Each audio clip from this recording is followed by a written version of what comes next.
বাড়িতে যাদের ছোট ছেলে মেয়ে আছে তারা অবশ্যই সতর্ক থাকবেন, বাচ্চাদের চোখে চোখে রাখবেন, এরকম যেন না হয়, এরকম বিপদে যেন না পড়া লাগে। বাচ্চাটা সবাই ছিল, তারপরেও চোখের সামনে পড়ে গেল। ভিডিওটা সম্পূর্ণ দেখুন।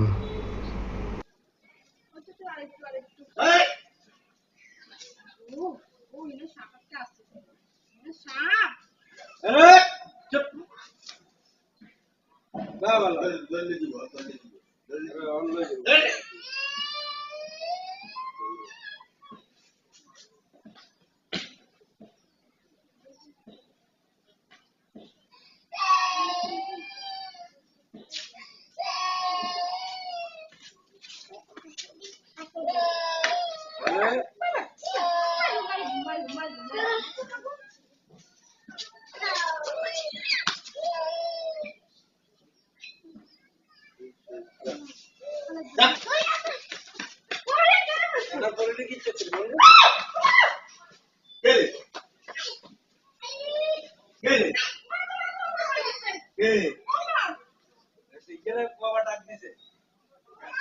ঠিক আছে।